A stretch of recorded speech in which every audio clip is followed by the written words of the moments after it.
and welcome to another week of Libertarians at Large. My name is Eric Rautzep, and this is where we discuss the week in news and express a libertarian point of view of the goings-on in our nation and abroad. We welcome your comments and your questions in the chat box, so feel free to comment regularly. We may share your comments on the air. This week, I'm joined with my fellow at-large members, Laura Ebke and Valerie Sarwark. How are you ladies doing today? Wonderful. How are you, Eric? Very good, very good. And this week we are joined by our special guest, Matt Bughman, the chair of Wisconsin. How are you doing? I'm doing great. How are you? Doing well, doing well. It's been a crazy week. It has been a crazy week. I mean, Matt, I am glad you're on the show this week. There is a lot to talk about, especially with criminal justice, and that is you are a major advocate and a major fighter for criminal justice, so I'm glad we could get you on this week, because I am sure that you are doing a lot of libertarian talk shows and shows just because of everything that's been going on. So, yeah. There's been an uptick, unfortunate, but obviously surrounding unfortunate circumstances. I prefer that I didn't have to be out there talking about criminal justice reform. The things that have happened recently kind of forced the issue. So I'm happy to be here. My vacation lined up with this, so I got all the time in the world to talk with you guys.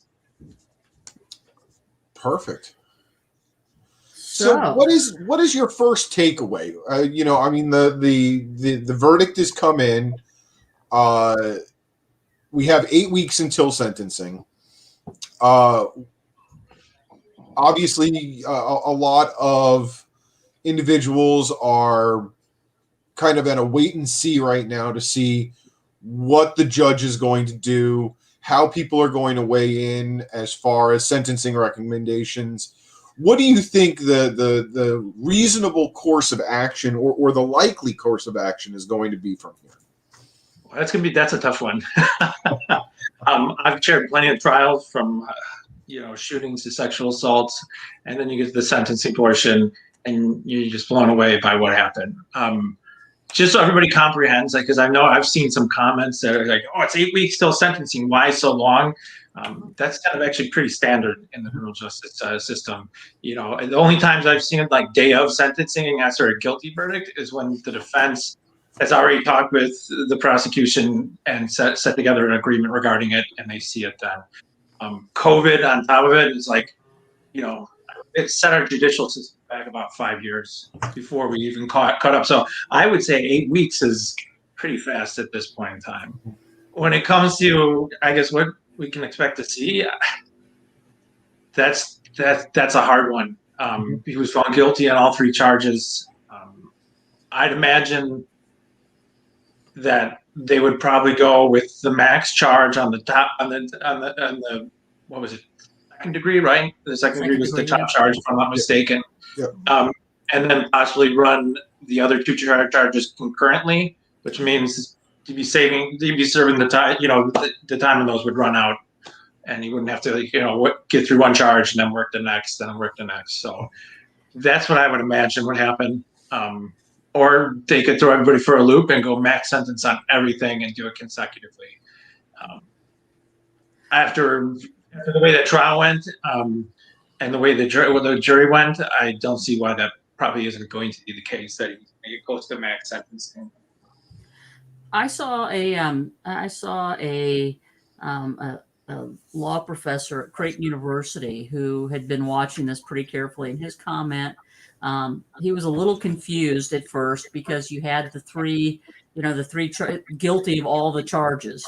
And he thought that was unusual because in Nebraska and a lot of other states, they basically tell the jury, if you find them guilty of the most serious charge, for the same crime. So if you find them guilty of murder 2, you just ignore, murder 3 and homicide, and, because it's the same crime.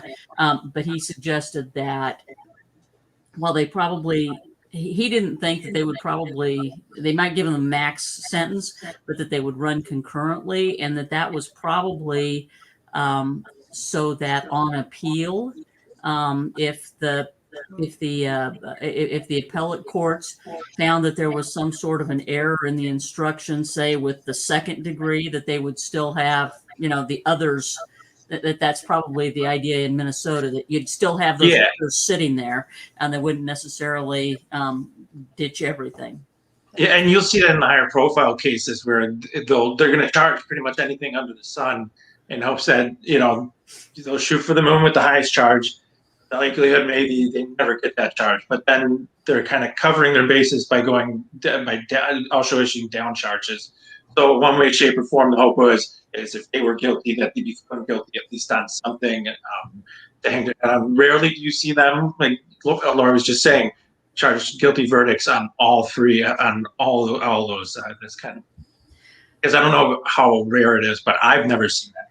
I'm sure it depends on the state, and that's the thing that a lot of people don't realize, that the vast majority of our criminal justice law is based on the state. And so it's based in state statute. And so from state to state, you have different conventions and different rules of the bar. And so they will do different things. Jared asked about the stacking of charges. Okay, you want to talk about that a little bit, Matt? That's kind of like what I was just saying. You go first degree, and let's say first degree intentional homicide, and then you move it down to a second degree, and then you throw in manslaughter. And then, I guess is that charge stacking? It sure sounds like it. Is it, ethical? I think there's some question on that. Like if you're not found guilty on one, how can go down the line? But I guess that's the basis for the appeals court to go that route. In all honesty, you could have looked at any three of those charges that Mr. Chauvin was charged with, and all of it applied to what he did. So I don't think it was charge stacking. I don't think really mattered at that point in time. It's just sometimes they get in the weeds with how they do it, how prosecutors do it sometimes. And a lot of times it's because people who don't have the advantages to properly fight those cases, whether it's through, public defense or, just lack of knowledge in the legal justice. Don't we a lot of times see charge stacking on things like if you've got a drug case where you have, so in Nebraska, you can have possession, intent to deliver, and then you can have, in Nebraska, we have, did I tell you guys about this last week? We have this crazy drug tax stamp. So if somebody is hauling around a bunch of cocaine or whatever, I don't know, and they don't have their drug tax stamp on it like they do with their like you do with alcohol or cigarettes. If you don't have that stamp on it, then they stack that on top of the, and so you can be found guilty of possession and possession with intent to deliver and violating, not paying your drug taxes. So yep. That's absolutely true. You do see that a lot of times, but at the same time, if you remember when the study came out, but they found that it was a general study on felony cases from charging to jury trial. They found that 70% of cases get resolved pre-trial, and the majority of these cases are drug cases. So that's why they charge possession with intent, straight up possession, manufactured delivery. You throw all these charges in. And they go, all right, here's the deal. You plead out guilty to this. We'll read in the rest of the charges. Yeah. And it sounds like a good deal. And I'm not saying it's each person, but at the same time, what people don't realize is them signing off on that plea deal. There's an automatic felon stamp on your forehead, and you're no longer, it's an uphill battle to become a productive member within society once you serve your time. Getting a job, not having the stigma of that follow you around. So Eric Garcia had asked, what is the expectation of the aggravating factors portion of the sentencing? I guess I'm not sure I'm following. I'm not sure either. So I thought maybe there was something. Like, typically, they're looking at like the inherent violence within it, or the other factors within that. But other than that, I can't really. Sorry, Eric. I don't know. I guess I don't know. Yeah, I thought maybe there was something that I was unaware of there. So, Matt, what do you think? What lessons as a law enforcement person, a police officer, what lessons do you think that an everyday non-libertarian police officer will take from this trial and what has happened, if any? The hope, and this is just me, and actually I would say other law enforcement officers, that they could take out of this is that using your voice, talking to somebody, gets you a lot further than going hands-on and having used force to take somebody into custody. That's what we should be taking part of that. Like that, those are the last resorts of using physical force, and it should be able to talk to somebody and identify if in fact maybe he was, in some state of, they call it excited delirium, or there was, other mental health issues or whatever. Then maybe you can ID that and realize, all right, I can reassess the situation. We need to get mental health crisis here. We need to make sure they're safe, but to view it all. But the big thing is just being able to talk to somebody. It gets you a lot farther, treating somebody with respect, because then they more often than not, they'll treat you back with the equal amount of respect. I would hope that would be the case. Number two, because we had a similar case in which somebody said they couldn't breathe, and they wound up having, some sort of sickle cell. I can't remember what it was, and I think we learned our lesson, and that is when somebody says they're hurt or they can't breathe, and maybe they look completely fine, we should just get them to the medical. They should go see a doctor or go to a hospital. That's what you should be doing. There's a lot of tactic things that you watched in that video that I'm not sure I still understand why they had a squad car sitting right there and why he had to kneel on him for over 9 minutes. Like that, you get somebody into the back of the squad, and maybe they don't want to go in, but we can get them into the back of the squad, and now they're no longer a danger, or the danger is a lot less. You don't have to worry about being hands-on and getting hit, spit.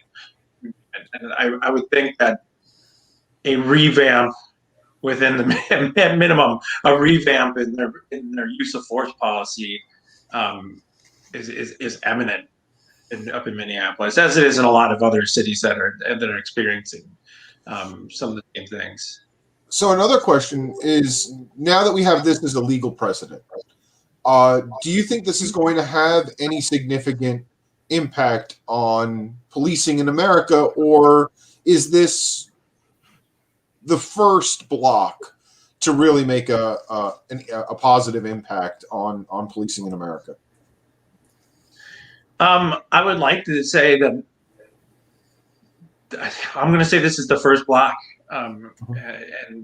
But the unfortunate thing is unless we get your state legislatures, your county, your local governments involved in it, and at the federal involved in it, this has to be a partnership across the board. It's going to fail. We're never going to be able to move forward. And you could have people like all of us, like the Libertarian Party, scream until we're blue in the face about how we need to reform things. But unless somebody in Congress or the House, or even you have no idea how much power a city council member can have to repeal some local ordinance that would, mitigate maybe a violent situation. Like Brian Deferding, the vice chair up in for Wisconsin, he's changed their mental health courts, so it's more catered toward mental health and less law enforcement. He's helping work on diversion programs. It's things like that. That's where we're at, where we need to go. But without government, and I hate to say without government getting involved, right, or being a willing partner in changing it, that's not going to happen. Just like we sit here, I know we talk a lot about qualified immunity. I'm one of those law enforcement officers who believes we shouldn't have qualified immunity. But I also say it's easy to cherry pick law enforcement for qualified immunity But we have to realize that the whole rest of your government, from top to bottom, they get the same protections, and sometimes, and most of the times, they're violating rights well beyond one person. Entire communities, entire states, foreign countries, and nobody has any legal recourse. Yep. I'm part of an organization called Law Enforcement Against Prohibition. That's one of or Law Enforcement Action Partnership.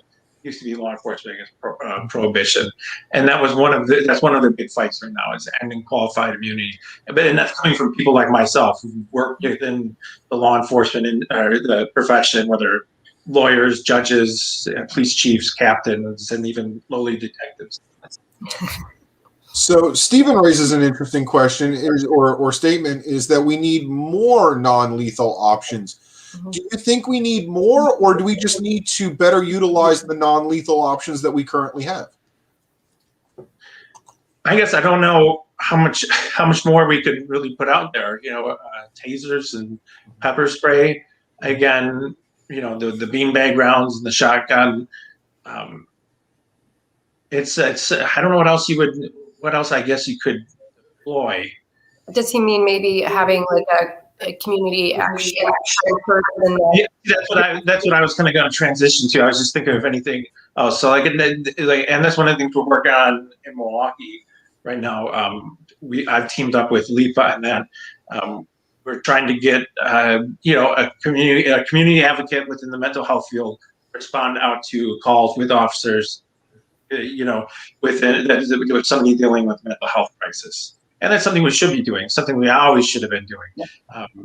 They don't train law enforcement nearly enough to be able to identify and really help. I'm not saying they're not trying to help, but really help somebody in mental distress.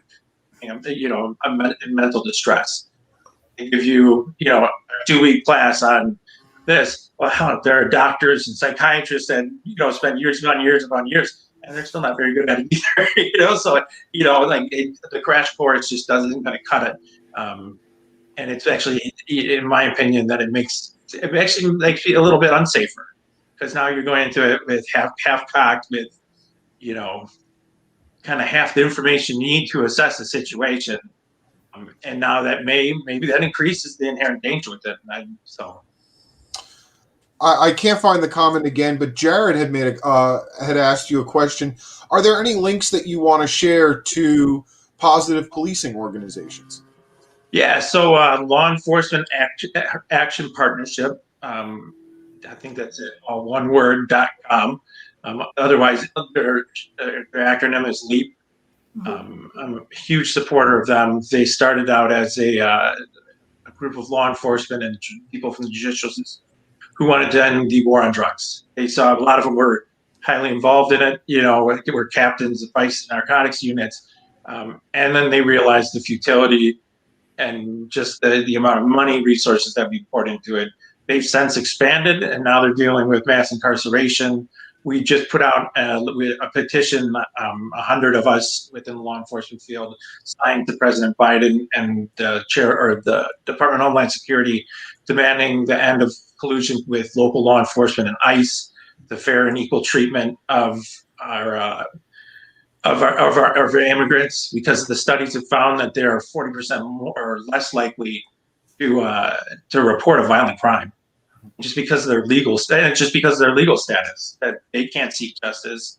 And as libertarians, and actually I think as humans in general, we should be compassionate towards whatever, regardless of their immigration status. They should be able to seek, have justice done when it happens, and not have to worry about going to jail themselves when they were the victim. Yeah. So that would be the big one. I'm not too involved in any other ones outside of that. That's one of the big ones. But they have really stepped up their game. They have a couple lobbyists now, and I've been working with a few of them. So I'm barraging you with questions, and I do apologize. But with the statement coming out saying that I'm getting a horrible echo all of a sudden. Mm-hmm. I'm sorry.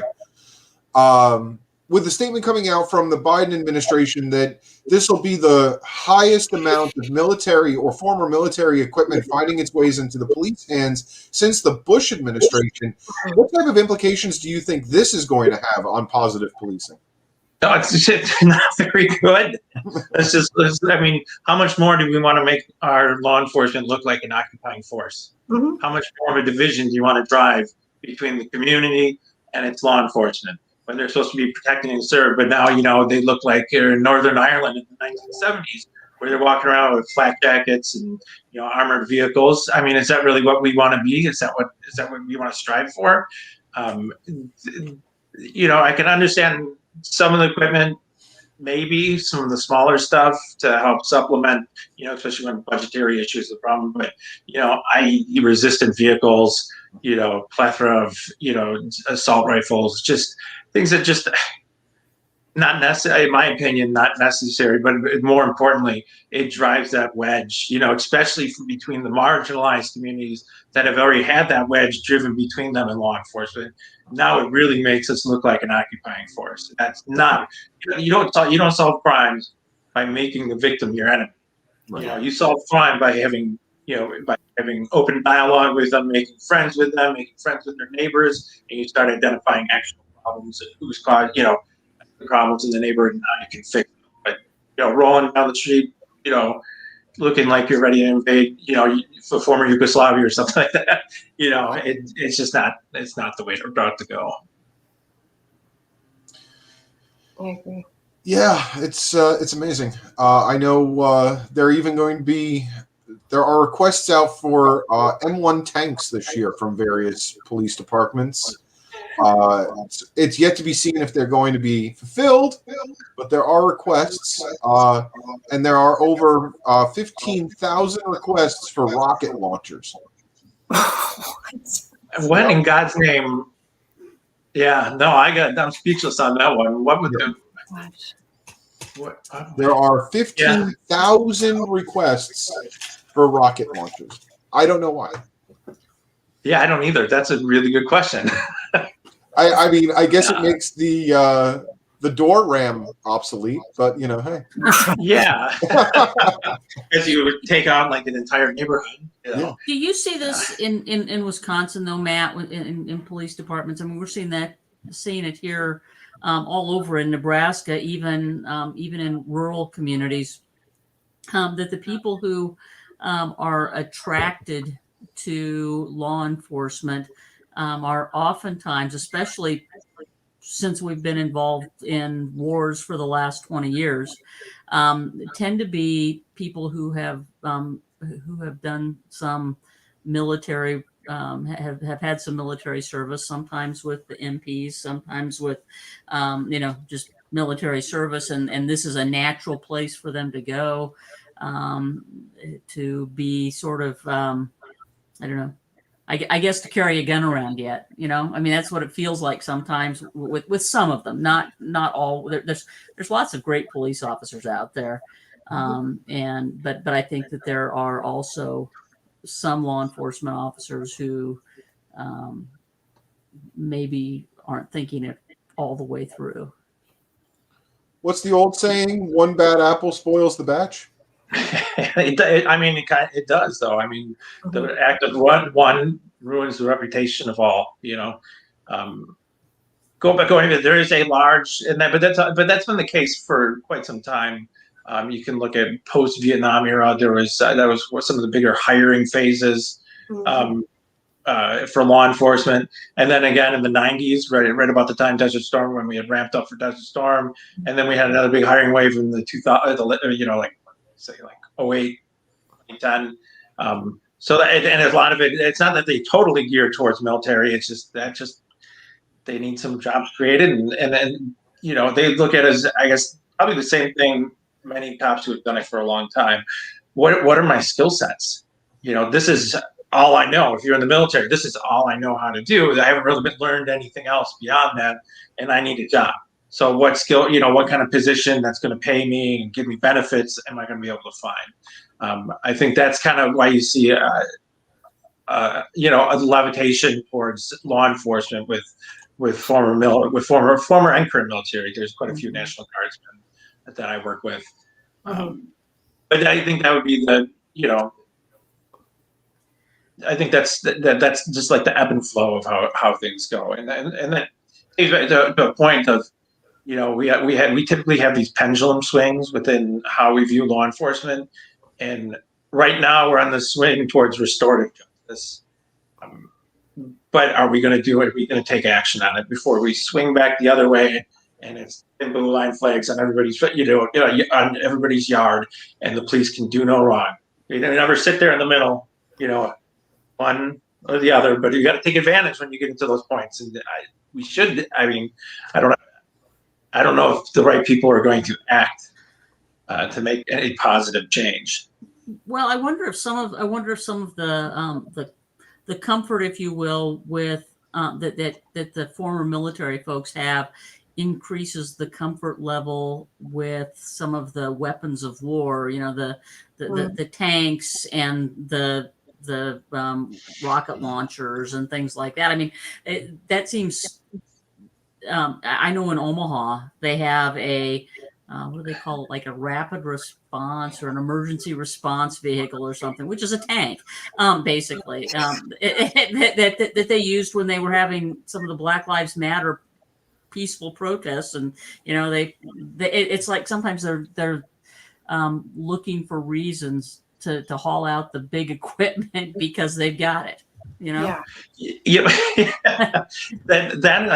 I believe that to be true. There's a little bit of like the look at me in my brand new car kind of deal. But a lot of this we're getting, a lot of this equipment is just being taken because it's, for the most part, it's be given away for free.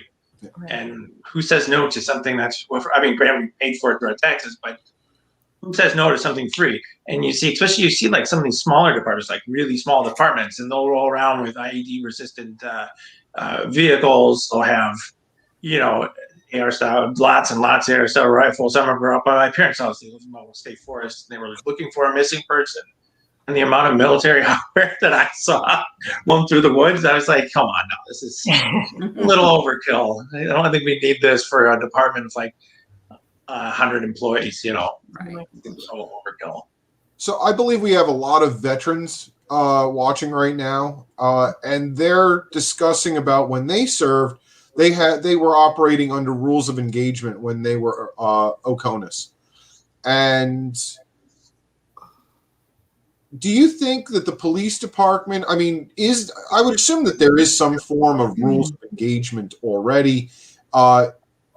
Is it important, or would it help to reestablish those, or is it just kind of a negligence of the current rules of engagement that the police operate under?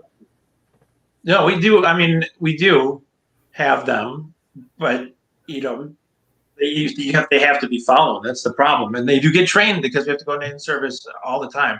And they're right up front, big board, right up to the service resolution model, right there in front. You take it down.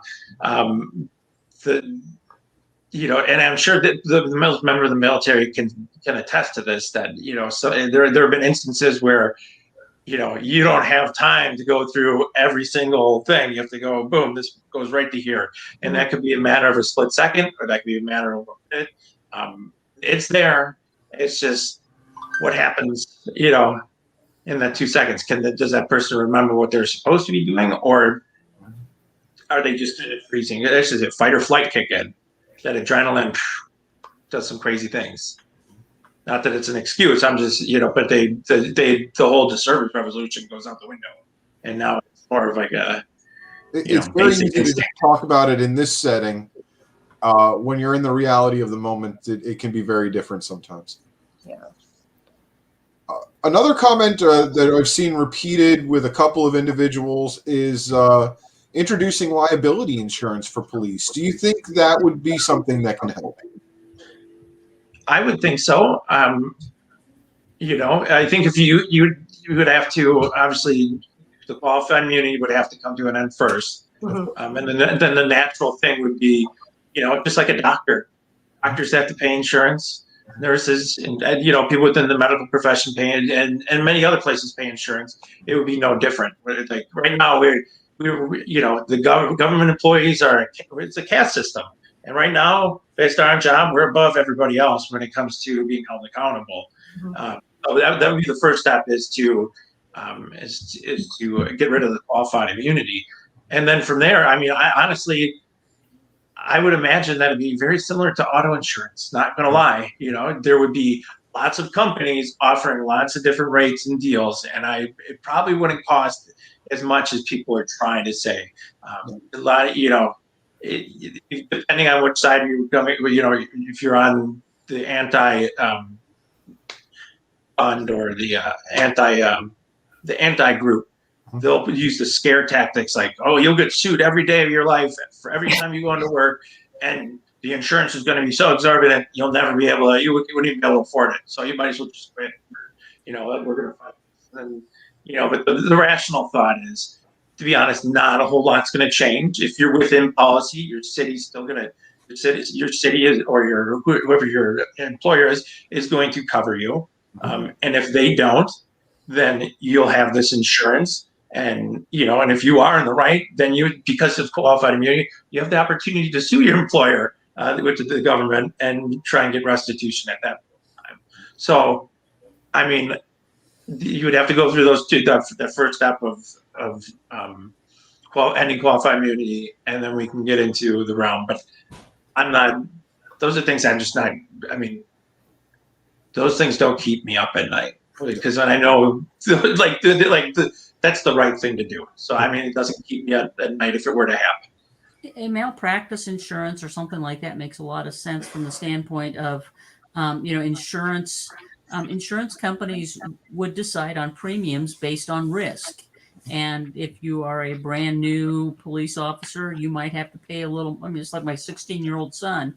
It's pretty expensive. But they get a little bit older, and they prove that they aren't going to have all sorts of problems or haven't changed jobs multiple times or whatever the standard is. Then maybe the rates go down. The other thing is that if you are paying for your own insurance, it might have a dampening effect on, you might think twice about, how tough you're going to get if you're, or how many chances you're going to take if you don't need to, because that, plus, and somebody mentioned that, that somebody who's caused harm ought to be going to prison. I mean, a civil liability doesn't foreclose the possibility of criminal liability. And so if someone is held civilly responsible and malpractice, insurance has to pick up some of the cost to compensate somebody for wrong done. That doesn't mean that you can't still be charged with a crime. Yeah. Which is totally different. Absolutely. Well, it is that time again. It is 1:30. We're halfway through the show, and it is time for the New York Times News Quiz. Yay! Okay, Matt, this is where we're going to find out what you can do here. We didn't do very well last week. No, last week was not a good week for us. So, Prince Philip, Queen Elizabeth II's husband, died last week at 99. He was born into the royal families of which countries? Denmark and England, England and Germany, Greece and Denmark, Germany and the Netherlands, Netherlands and Greece. Oh, goodness. I saw something on Twitter. This has nothing to do with where he's from. But somebody was like, Prince Philip died shortly after getting the coronavirus vaccine. He's 99. He died 5 years ago, but okay. He's been in failing health for 10 years. I mean, Bernie. I guess I'm going to go with Denmark and England. Actually, I think it's Greece and Denmark. I know Greece was one of them. Yeah, I know Greece was one of them as well. And I think Denmark's right, but I'm not sure. No idea. I think Denmark is right because, as I recall, his family was kind of tied up with some of the Nazis. And the Netherlands hasn't had royalty since the Duke of Orange. Laura, you're right on that. I did watch something regarding that. His family were they would host some parties for prevalent British fascists. Mm-hmm. Yeah, and he was So like, we're saying Greece and Denmark? yeah. Yes. Yay. Yes. We're off to a good start. Yep. Philip was born on the Greek island of Corfu on June 10th, 1921. The fifth child, so he was almost 100. Wow. The fifth child and only son of Prince Andrew of Greece and Denmark, who was the brother of the king of Constantine of Greece. Hideki Matsuma became the first Asian-born man to win the Masters. They have now been Masters Tournaments champions from Asia, and from which of the following geographic regions? Select all that apply. So we've got Africa, Europe, North America, Oceania, and South America. Who? That one guy was from South Africa. Well, Gary this Player. so Was that Gary Player? Does that sound I don't right? know. I think South Africa. I think, well, North Yeah, America, I believe obviously. there was one from South Africa, Yeah. and then obviously, so they want to know. Asia, and which of the following geographic regions? So we know North America. Yes, Jack Nicklaus, right? And Arnold Palmer. Okay. a lot of them. I'm getting my golf knowledge in. I know we've had quite a few from Europe. Okay. Yeah. And I think I know we've had Ricky Fowler's from South America. is he really? Yep, Oh, but he's a U.S. citizen now. But I wasn't he born in South America? don't know. I'm behind on my golf knowledge. Sorry. David Valente says that Vijay Singh was from Oceania. Oceania. Okay, Vijay Singh. Yep. And Gary Player, right? Isn't he the one that was from South Africa? Yeah. Yeah. Okay. So we're just going with all of them. Yeah, let's go with all of them. All of I them. don't know. Okay. Oh, And we're right. yeah. Trick question. Yeah, there have been Masters champions from all of these geographic regions. 39 winners have come from North America, 8 from Europe, 3 from Africa, 2 from Oceania. Asian and South America have each produced one Masters champion. Angel Cabrera is from Argentina, not Ricky Fowler. I could have sworn Ricky Fowler was originally born in South America, but I guess I am wrong. He also never won the Masters, according to the comments. I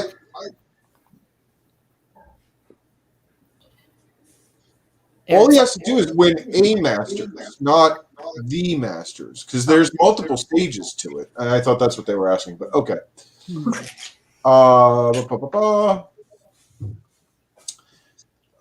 After her master recordings were sold, the pop star Taylor Swift re-recorded her breakout 2008 album as Fearless, Taylor's version.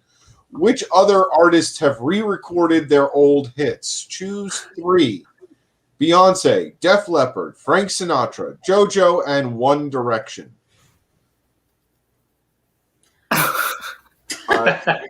Okay, well, I think Frank Sinatra for sure. yeah, I was going to say, I know Frank Sinatra has re-recorded because he re-recorded with his daughter as well. Oh, yeah. I feel like Def Leppard would have. That seems like something they would do. Yeah. Yeah. I would say One Direction is a no because they haven't been around long enough to actually go ahead and re-record something. Wow. And they broke up, and so I don't think they're going back together. Yeah, so I don't see them doing it either. So it's between Beyonce and JoJo. I don't know who JoJo is, but Eric Garcia says it's JoJo. Okay, so JoJo, are we going to take Eric Garcia's word? Yeah. I don't know. This is not my area of specialty, so yeah. Yeah. Oh, good job, Eric. Success. Hey, thank you, Eric Garcia. Yeah. Wow. Oh, Valerie, it's a map. Bringing maps. On Sunday, an explosion apparently caused by an Israeli attack damaged Iran's main nuclear enrichment site in the city of Natanz. Where is Natanz located? Nope. I say it's maybe D. So I will narrow this down for you. And we Because appreciate this that. happened in Iran. It's either D or E. I'm going to go with D because I think isn't E Tehran or Tehran? Actually, no, I believe D is Tehran. Because on remember, the Caspian Sea. isn't it? Tehran I is thought on, it was central. Yeah, it's central. Because they have, isn't that what, like they have oil there? They wouldn't, well, I don't know. See, I don't know maps. Elizabeth and Eric Garcia and David. Well, they're saying D or E, but some of them are saying just D. David Valente says E. Well, thanks, people. Help. right. Well, okay, so nuclear enrichment usually is done inland. Remember, our major nuclear enrichment areas are Tennessee and also in Colorado. Oh, yeah. So I'm thinking E, but that's just because of its geographic location. I will agree with you. Do we have a consensus, E or D? I'll just sneeze again. I'm sure it's either D or E. Okay, we're gonna. I'll. Yep, it's E. All right. Sweating. Nope. Okay, so that was actually Rashad, not Tehran. Good job. I just sneeze again. Prince. The musician Prince did not enter a vault beneath his home and studio filled with unreleased songs for the last several years of his life. Why? He forgot the passcode. He was angry that the songs were imperfect. He was focused on new material, or he was protesting an unjust record industry contract. He sued my friend. Did he? Yep. He sued my friend because she posted in the early days a video of her toddler dancing to Let's Go Crazy. And she won.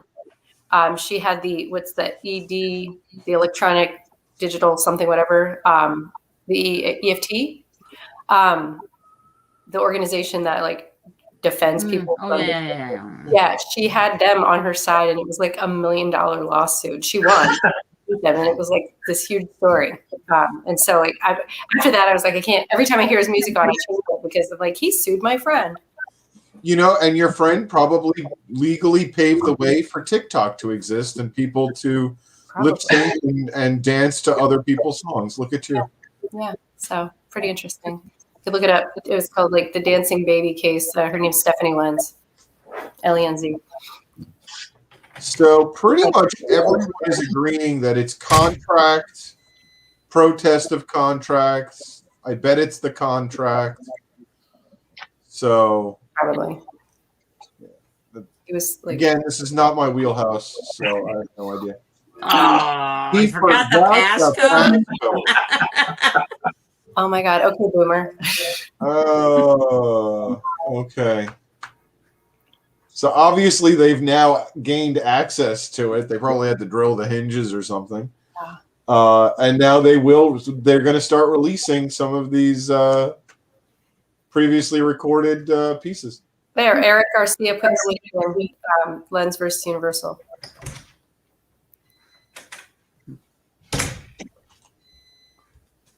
So crazy.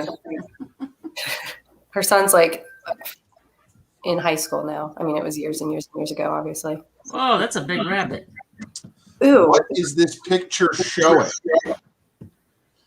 A digital rendering by artist Cottontail, which sold for $6 million at an NFT this week. The eastern brush cougar, thought to be extinct, that a gardener in Latvia discovered.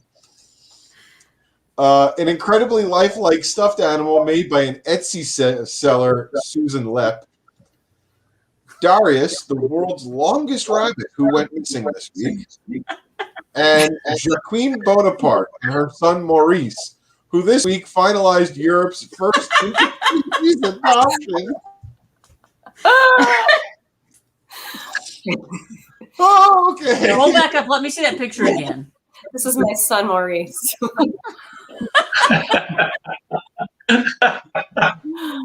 I want it to be interspecies adoption, but I know it's not. You don't hold your children like that. So I'm going to actually recuse myself from this because I do know the answer because I do watch the BBC all too often. But I really want it to be interspecies adoption. I don't know why. New York Times, you've outdone yourself with that one. I'm sorry. I'll tell you, that's not the answer. I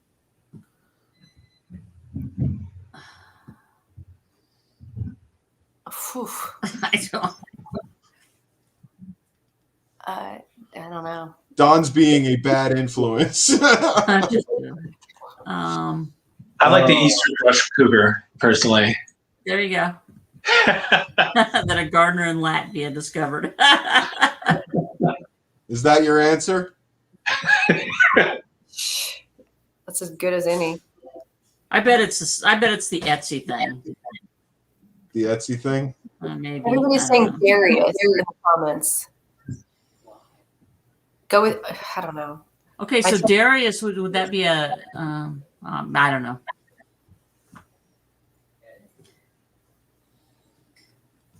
Do it. Do it, yeah. Yeah. So world's longest. Actually, there's a whole manhunt in England going on looking for this rabbit. It is like nationwide news. Why, I don't know. But yeah, the police are treating it as the disappearance as an abduction. I mean, this is the English version of the Lindbergh baby over the last week and a half. I'm telling you, this is hysterical. Oh my God. How did Okay, so worldwide, about 2 in 100 people have been, excuse me, I can't speak all of a sudden, are known to have had the coronavirus. In the United States, the number is 9 in 100. What is the figure inside U.S. prisons? 90 and 100. It's higher. Yeah, it's not 90. The options are 9, 15, 34, 50, or 76. I think it's 15 then. I would guess higher. I was going to say, I bet it's 34 because I bet there's a number of people who've actually, those are the people that have been tested. Because I know North Carolina is having another massive outbreak in our prison systems. Actually, our prison systems are what's driving our latest spike in corona in the state. Same here. The prison in up north. There was like 58 people. Yep. So Laura says 34. I'm inclined to agree. Okay. Do we have Matt? Any idea, Valerie? Yeah. 34. I know it's higher in Wisconsin as well. So. Yep, 34. 34% are known to have had the coronavirus in correctional settings. The person in the comments, Scott Free, you missed the first half hour of the show where we spent like 30 minutes talking about criminal justice reform. So. Yes. Probably a first-time watcher and got in on the last 15 minutes. I'm Scott. I'm really sorry that you missed the first half of the conversation because that was actually really great. Yeah, it was one of the better first halves, I would say. This week, a police officer in Brooklyn Center, Minneapolis, fatally shot Dwente Wright, a 20-year-old black man, during a traffic stop. The police chief said the officer had fired her gun mistakenly, thinking she was holding what device? Taser. Yeah, we all know that one. That's just mind-boggling to me. Like how That, you know what? That's not the first time it's happened. It happened probably about 10, 11 years ago in Oakland, where he literally execution style killed a man and claimed he thought he had his taser, and the guy was on his knees and shot and killed him. So now, and this is It's actually, I did research. This is exactly the taser that they issue, and this is the sidearm that they issue.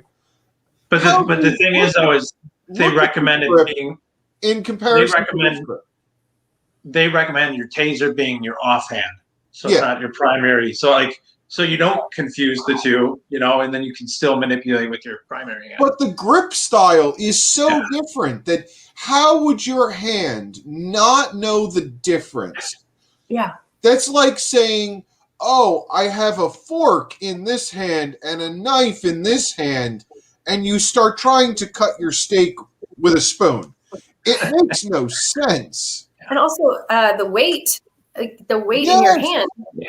Yes. A taser weighs virtually nothing. Yeah, it's just it stretches stretches credibility. A battery. Right. I mean, that's it. It stretches credibility. By the same token, Matt, maybe you can clarify here, but I would think that there are times if an officer, and I'm not trying to jump to their defense except to play devil's advocate here, but it seems like now, aside from the offhand piece, I could see where if adrenaline is flowing and you feel like you're in danger, if you had them positioned in such a way that it was easy to grab, that you might not necessarily notice the weight. And now, if I'm not mistaken, she does state taser, taser, taser in the video, if I'm not mistaken on that. And that is a command whenever somebody, I was never assigned a taser, but those who did, they had always yell that out. But I think that is more of an indictment not only on that officer's incompetence, but then the incompetence of the training section and so on. It goes all the way up. So I mean, there were some major flaws where this, because the whole point of the training go through the police academy and things like that, they're supposed to put you in stressful situations. So you start reacting, to find out how you would react in such stressful situations. So, you would think the hope is you would have resolved this long before it got to her shooting somebody with a pistol and thinking it's a taser. So, so it's just, very unfortunate. And I agree with you. It's a huge training issue. There's a lot of cracks and flaws in this, and it's disgusting. But I mean, really, honestly, it's also we should just not have routine traffic stops. Well, exactly. I mean, there's a lot of layers to this, and certainly I don't condone the accidental shooting or the purposeful shooting or whatever it was. But by the same token, I can imagine that for that if she did say taser, taser, taser, or whatever, I can see where if she felt in danger. I mean, again, it's a training. It's partially a training issue, partially somebody who's not supposed to or shouldn't be there. If she's that that prone to a mistake under those circumstances. So, I mean, I just think that there's, I try to grant a little grace whenever I can. And this is, this is. I think the other thing that I also have a huge problem with is that this woman was a union rep and a trainer herself. And she has difficulty telling between a taser and a Glock. I have problematic. That's very problematic. I'm sorry. So you're teaching other people. This should be second nature to you. I mean, you have to have a level of experience to become a trainer, but that's me. Oh, we better wrap this up. Which three of the following are reasons President Biden gave his speech this week for withdrawing U.S. troops from Afghanistan? For Pete's sake. American troops shouldn't be used as a bargaining chip between warring parties. Bin Laden is dead and Al Qaeda is degraded in Afghanistan. Keeping thousands of troops grounded and concentrated in just one country at a cost of billions each year makes little sense. We are building roads and schools for people that hate us. It is not in our national interest. And we made a terrible mistake in getting involved there in the first place. What are reasons that Biden would have come up with? Because all 5 of them are actually pretty accurate. Oh, except for the first one, because didn't he vote to go into Afghanistan? Was he in the Yes, he Senate? did vote to go to Afghanistan. Yeah. There was only one who did not vote to go to Afghanistan. Okay. And it wasn't. And it was not Biden. Biden was right there with the yes votes. It wasn't. But I would not be surprised if he's now changed his tune, because he changes his tune about a lot of things. So I would guess that. Well, I didn't actually read, but I'm guessing the keeping thousands of troops grounded and concentrated. I would agree. I also feel like he said the bargaining chip one, but Mm-hmm. And I wouldn't be surprised if he said this one too. Bin Laden is dead and Al Qaeda is degraded in Afghanistan. He was probably sitting in the Situation Room at the time. Well, actually, no. He was in the same room that. Well, I watched the speech live. He was in the same room that George W. Bush announced that we were going to Afghanistan, and that's why he gave it in this room. I mean, he was in the Situation Room when Bin Laden was killed. Oh, yeah. I'm sure. Oh, yeah. I highly doubt that he said that we are building roads and schools for people that hate us. Because I think he wants to build schools and roads for everybody in the entire world. And we made a terrible mistake in getting involved there in the first place. I don't think that he would ever say that either. No, he's not going to take any responsibility like that. Yay! It's amazing. In the coming months, roughly what share of newly vaccinated Americans were scheduled to receive the Johnson & Johnson vaccine rather than Moderna's or Pfizer's version?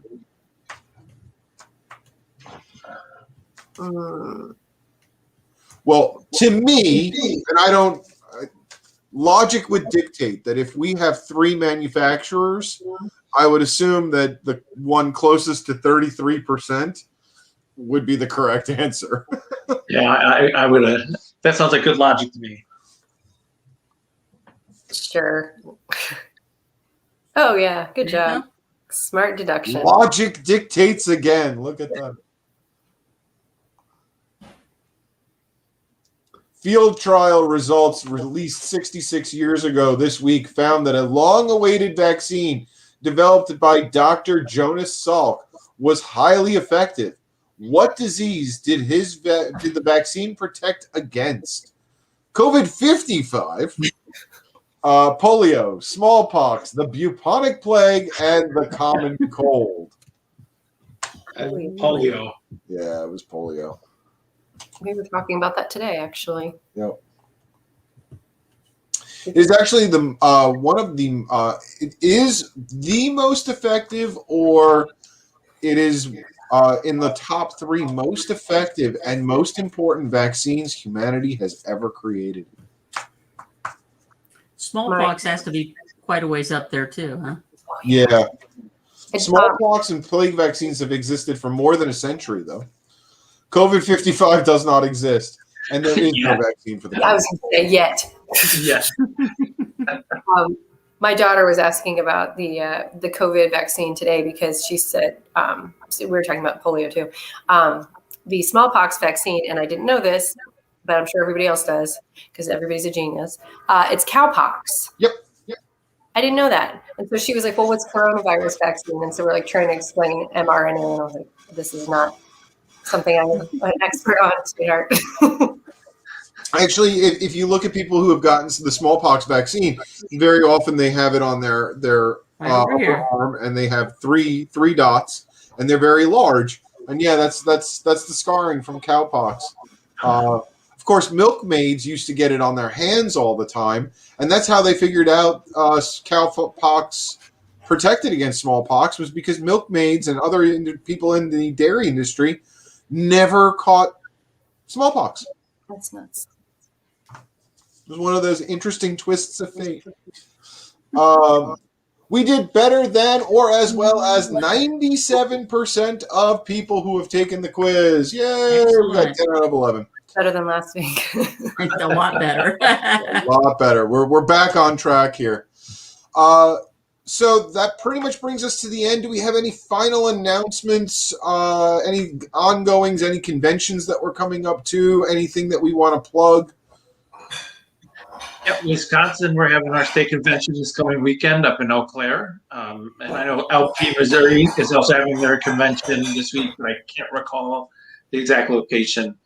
So they're my region. I was hoping to get to all of them, but I'll do Missouri next year. Kansas is the following weekend. Yes, and you and I will both be in Kansas. Be there. It'll be exciting. I originally was going to Missouri this weekend.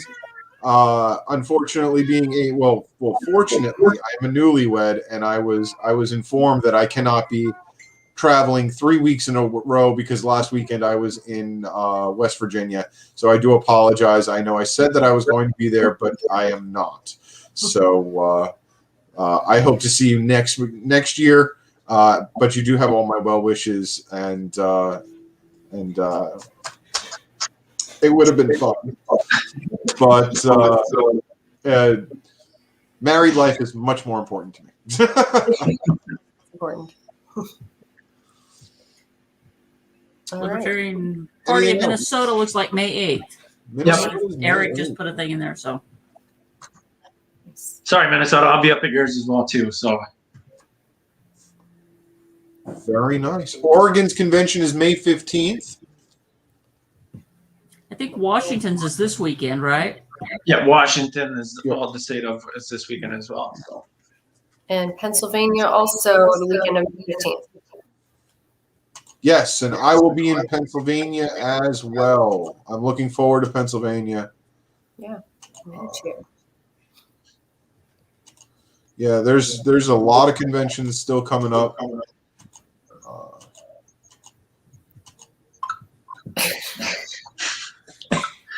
But on that note, I guess we're leading uninteresting lives and not enough stuff to plug. So,